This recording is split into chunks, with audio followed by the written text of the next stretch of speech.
Welcome back, WNST, Towson, Baltimore, and Baltimore Positive. I've got the sweatshirt out in front.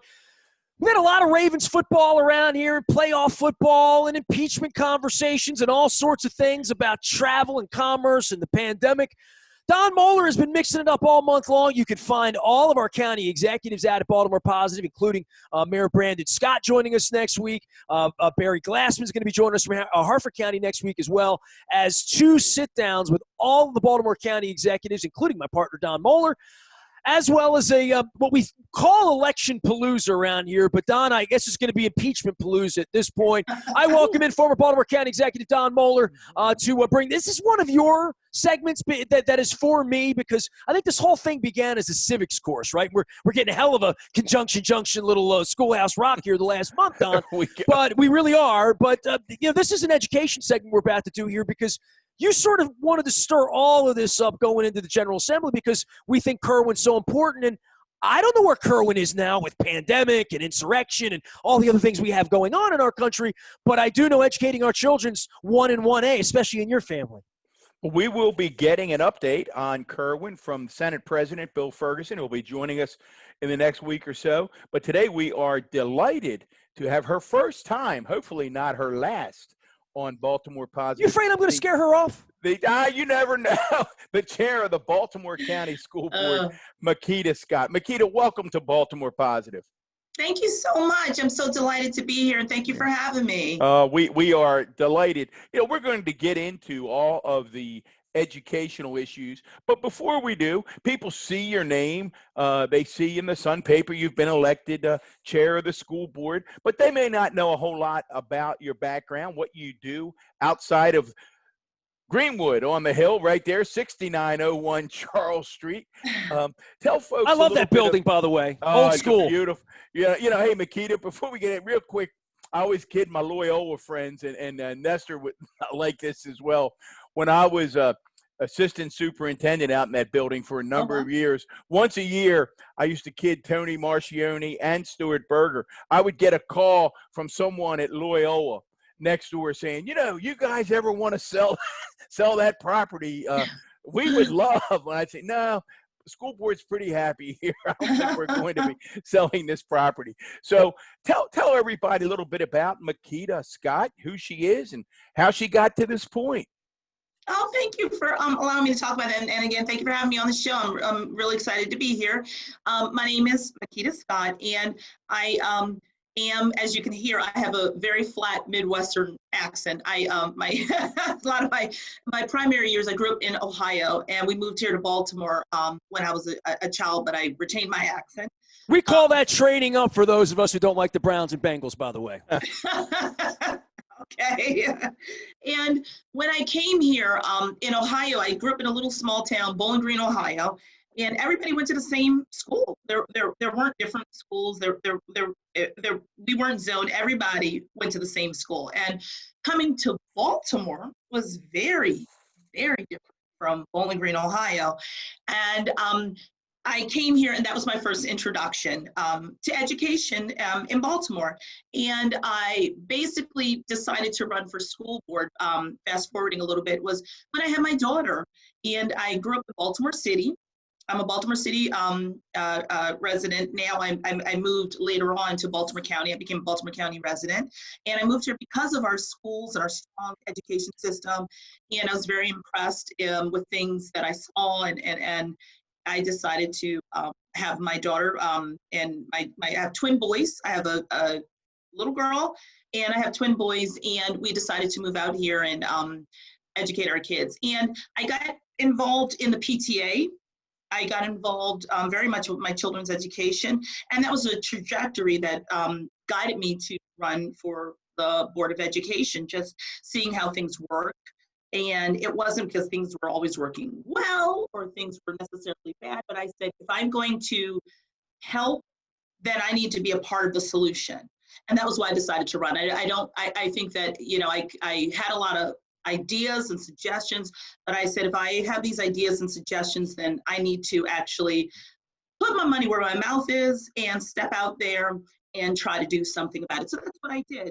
My background is I'm a former congressional staffer. I actually worked on the Hill for quite some time, and Oh, so you've been in the building that was under siege many times. Oh yeah, yeah. I worked in Cannon and Longworth. Yeah. So, and I saw, I worked with other parents who have children. I'm sure BCPS who are congressional staffers, members of Congress, Capitol police officers. So yes, I did work in that building, and I did work there. And Well, we'll get to January 6th later in the conversation then. I mean, I need to get a little feedback from you on that as well. okay.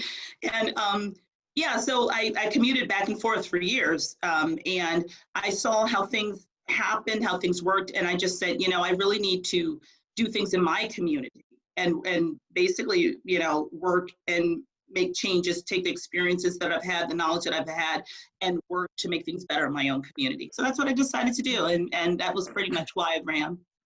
Makeda, what did you do? I mean, we always say, whenever anybody who listens to us, of our many listeners, know that we say we never go in a straight line. If you know Nestor and Don, we're going everywhere.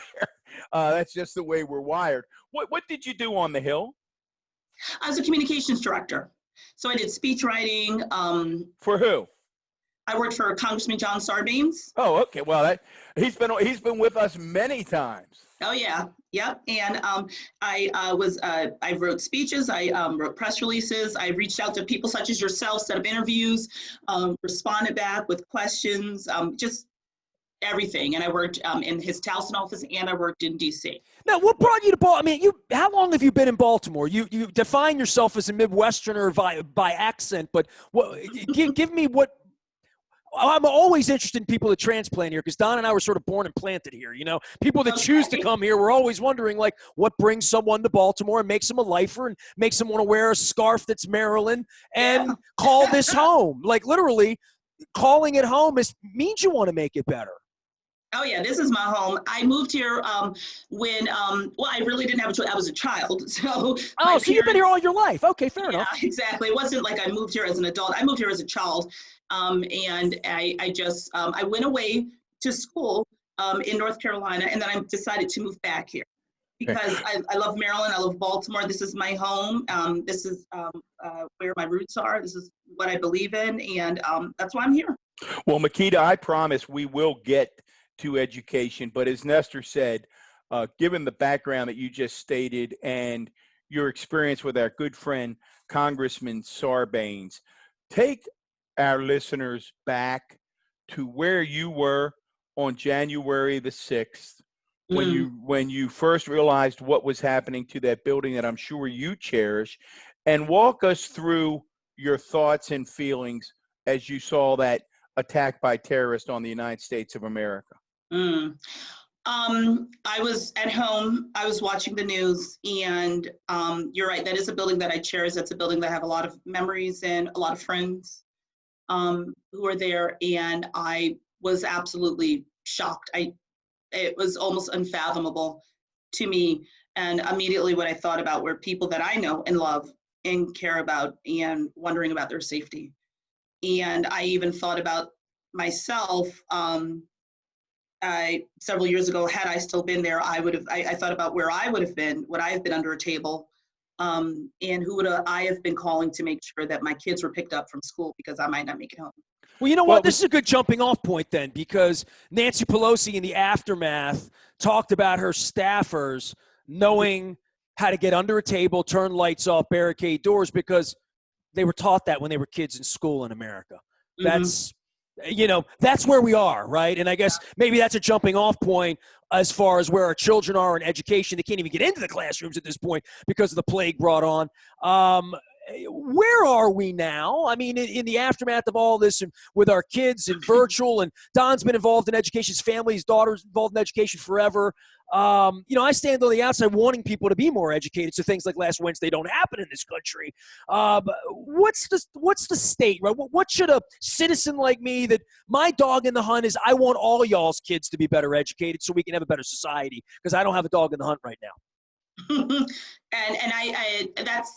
I think it's important for us as a society to make sure that everyone is educated, because when we rise up, the least among us, we rise all of us. And I think that education is the great equalizer. And it's important to make sure that all children are educated, whether or not, like you said, you have a dog in the fight, you have kids in the schools or not. It's important and it's beneficial for all of us to make sure that we're all well educated. So I believe that, you know, where we are right now is making sure that we work to make sure that every child has the opportunity to have a very good education. And that's one of the reasons why I ran. That's what I believe in. And that's what I will fight for. I don't think that there should be differences in education. I believe that that is where we can equalize the playing field and help all of our children. Don, she used the equal word. I'm going to Hornbeck you right now, right? Equal, equitable. Go ahead. You can take that one. Nestor has received a full education over the past two and a half years. Makeda, I went to Dundalk, right? Hornbeck. I mean, I'm a Baltimore County educated, you know, and I know we built a new school there, and I've been giving Johnny Owa, you know, some love on the Colgate Elementary. But I would like to think that me going to Colgate wouldn't have been any different than going to school in, you know, Towson or Catonsville or anywhere, Woodlawn, wherever, Perry Hall, pick a place. But I took my son to the county to have him educated. He went to Perry Hall. I went the Hall, as I like to tell the Calvert Hall folks, the Hall, Perry Hall. And I went to Dundalk. So, I mean, we all have that going on with Baltimore County and just saying, how good are our schools and how good can we make them, and why we would want public education to be funded. And I guess that brings the Kerwin thing to everybody's front step. Yes, and I would, I don't know if you've seen it, I commissioned the equity audit that was done. I'm chair of the equity committee, and we did an equity audit to show some of the things that you're talking about, the equality of educations across schools, countywide. What are we offering? Who are we serving? How are we serving them? Because sometimes things are equitable, although things are equitable, are they equal? What do we need to focus on maybe perhaps in this area? What do we need to focus on perhaps maybe in that area?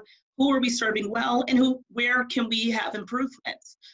No system is perfect, and I say, you know, that's why I ran, not because it's perfect, but I feel that, you know, that was a very important launching point, and that was why I had a commission, because I think that that's where we can answer some of those questions that you just brought up. It sure serves as a guideline. I would tell you to, I'm not sure if it's up on the website now, but I know that it was, and once things are back to normal, it will be up there again, because I wanted it to also be public where we have improvements to make and where we are actually working very well.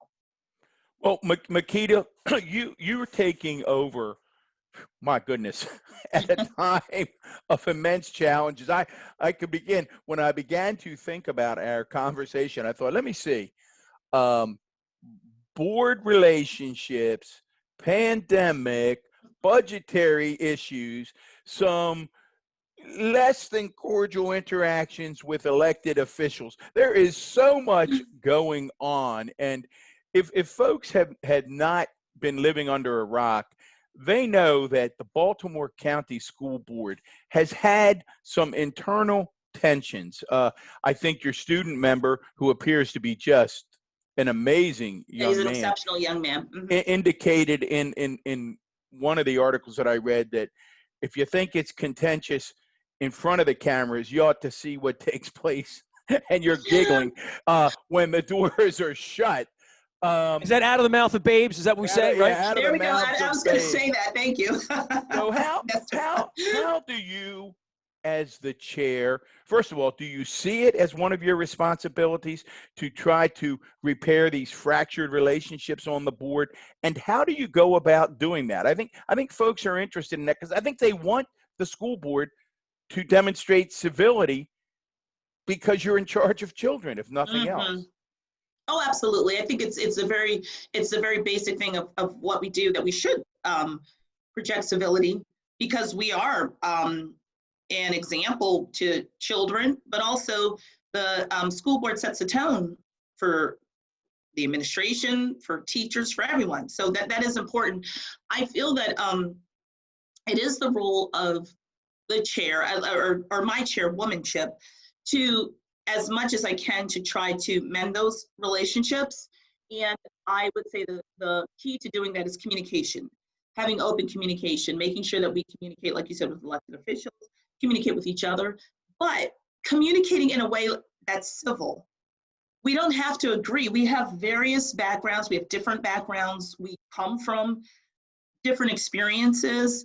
But the one common thing that we should all do is communicate with each other in a civil way and express ourselves, express our opinions, and then come to an agreement. But I think working well with each other, communicating with each other will help to take away some of the things that you talked about. And that is something that's very important that I am working on. In addition, like you said, to other things, I am working on trying to, as much as we can, build those relationships, because we're all here for children, to improve the education of children, to improve the experiences of our parents. And I think as long as we focus on that and start as that as a common denominator, then the other things kind of go to the sidelines. But we all want to educate our children, and we all want our children to be educated. Don, So educate me. Don, before I go any Educate you? further, Okay. because I don't want our audience lost when the host is lost, okay? So what are the three primary issues that are at odds? I feel one, being transparent. I feel there's a perception that there's lack of transparency. So I think that is something important. Trust. Well, okay, trust.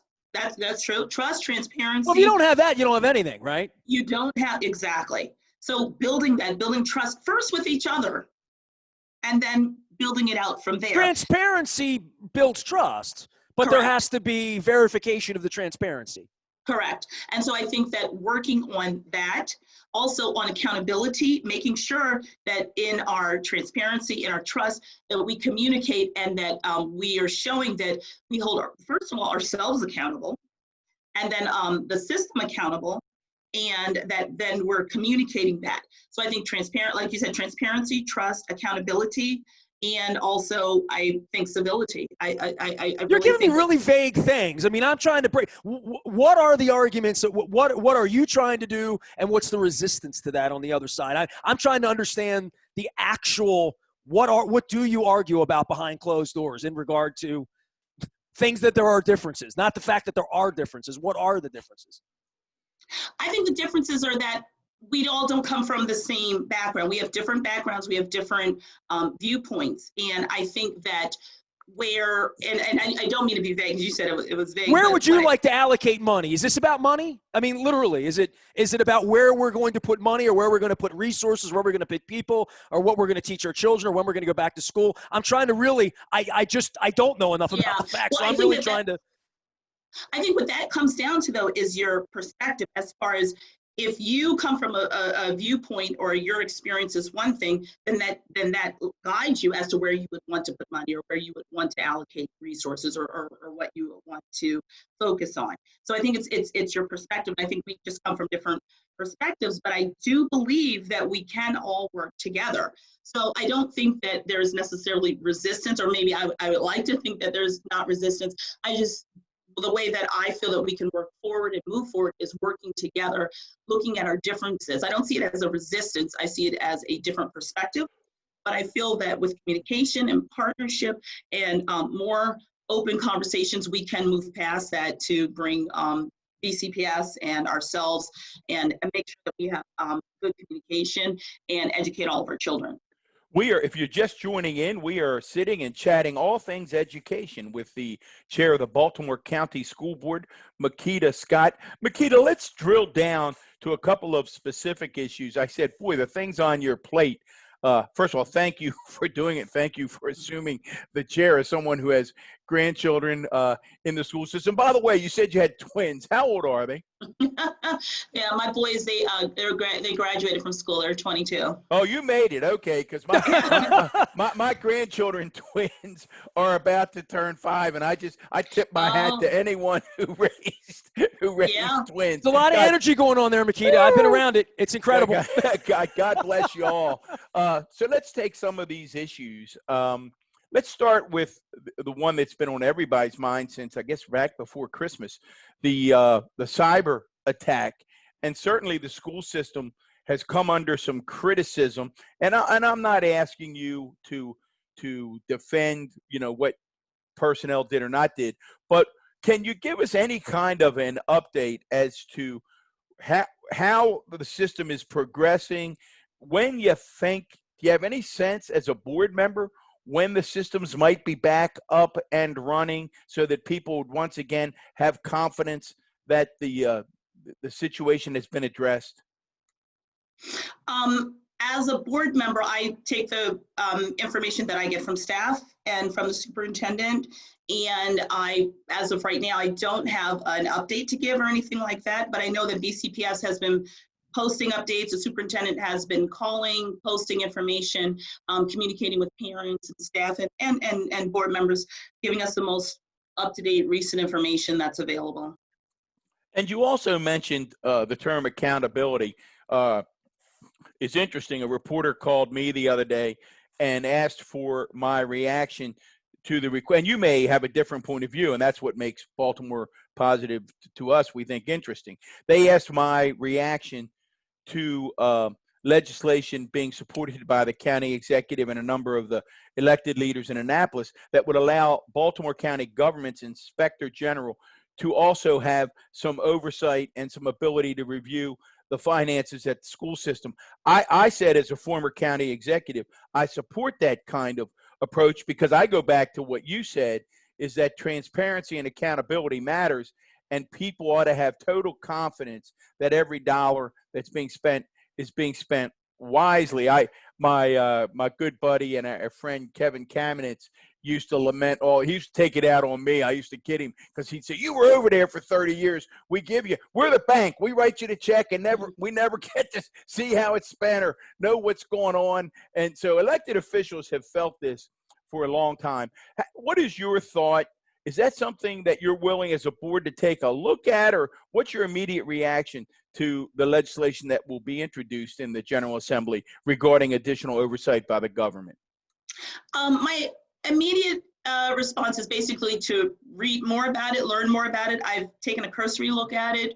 I'm not really weighing in one way or the other, but it's to, I understand the proposed legislation. I just think it bears more looking into, and I'll be curious to see how it progresses. And we'll segue from that to, we haven't had anyone on regarding education, where their number one issue, and again, you had children, you're hearing from people all the time. Everybody wants to know, when can we go back? Moms and dads are exhausted, but they want it to be safe. They recognize that it may not yet be safe. What's your update in terms of where the board is on trying to get children back in schools? Well, one, of course, we all want children back in schools, myself included. It's, I mean, I live in the community. My daughter is currently at a BCPS school, who's in the other room right now on her laptop, and that's challenge. I recognize the challenges that we all face, and I guess my update for that would be that it's based on the health metrics. I lead with my conscience, and I do not want, if there's a way that it's safe, then absolutely. But as the report that we just got, the metrics are still high, and there's larger numbers, and I know it's not equal throughout the county. I know there's certain areas where it may be less and other areas where it may be high, but we have to look at the whole school system, all of the children, all of our teachers, who are doing a wonderful job in a remote learning environment, which is very, very challenging. And I feel that once the health metrics are in an area where we can send our kids back, send our teachers back in a safe environment, then that's what we're looking at. So we're looking at it every day. But I believe in science, and I believe in the science of what's going on, and so that's what we use as our guide. Nestor Makeda earlier alluded to equity, and one of the things that we all hear, we all read about, is that there is real concern in the education community that gaps that existed, educational gaps that existed, are really being exacerbated at this time. and that it really, when we get done and we begin assessing children again, we're going to see that those that had continued to progress pretty well, and in some cases may even have done better because moms and dads and aunts and uncles and grandparents jumped in and really filled in the gaps. I think, by the way, And that's a those, small percentage to say yeah, that, though, Don. You know what I mean? well, it will be interesting. I But mean, my argument on it is no matter how good it is, remote, it's still only a 7 or an 8 of what it could be, right? It's still a 7 or an 8. So, but the question, I guess, and that's for when it's Makeda, perfect. the question is for Makeda is if it's a 7 or 8 for the haves, is it a 2 or 3 for the have-nots? And as a board member and a collective board, are you concerned about the growing gaps in our system? And is it one of the things you'll be taking a look at as to how to address them when we finally get back? Absolutely, absolutely. That is a concern. Actually, it was a concern prior to COVID, but it's a concern that has been exacerbated since COVID and since remote learning. 7 or 8 isn't acceptable. A 2 isn't acceptable. Neither is, but we deal with the hand that we're dealt. So what I did was the equity audit that I commissioned showed already inequitable gaps that are existing. However, I will be taking a look at that, and we will be addressing that because I believe that those gaps are probably going to be widened. And I just rely a lot on our wonderful teachers who are in the classroom who see those gaps directly and know what those are. And they're working with the superintendent to make sure that those gaps are identified. And then it's our role as the board to work with the superintendent to address those issues because they are existing. Even as Nestor said, even if it is a small percentage, it's still too Is it small? high of a I mean, percentage. I would think in the city it's far worse. I would think on the farm it's far worse, right? Like just in general. But in Baltimore County, how bad is that percentage-wise? How many kids do we have out there right now, literally today, a year into this, without the ability to go to school today, remotely? Even if it's one child, it's one too many. Fair enough, but how prevalent is it?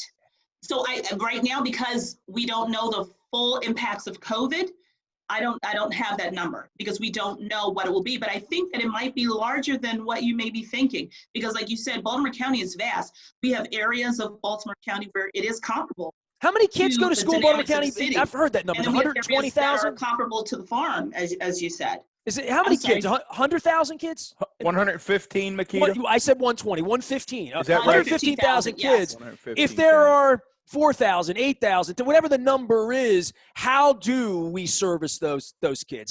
How do we get a solution? We identify what the issue is, what the problem, what caused these children to, is it Wi-Fi? Is it, like you said, lack of access to something? We identify what that is, and then we work with the superintendent to identify ways to address their inequity and deal with it. It's not going to be a one case fits all. It's not going to be a cookie cutter model. We're going to have to be creative. There's going to be varying things, like you said, for maybe the farm or people who may live in an area that's more urban, and it's not going to be the same. So that's where our equality comes in, that we address those issues for those students in a direct and individualized manner. And that's going to take some, like I said, agility on our part. There's not a playbook for how to run a school system during international global pandemic. So, we just have to make sure, like I said, accountability, trust, communication, working on those things to make sure that we are being as nimble and agile as possible with addressing the needs of our children. Makeda, I remember, and you're right, there is no playbook, but I remember years ago when my good friend Dunbar Brooks was elected as the first African-American male chair of the Baltimore County School Board. And that felt significant, and it felt important. You are the first African-American female to lead the Baltimore County School Board. Was that a historic moment to you, and does that have significance to you in terms of the historical aspect of that?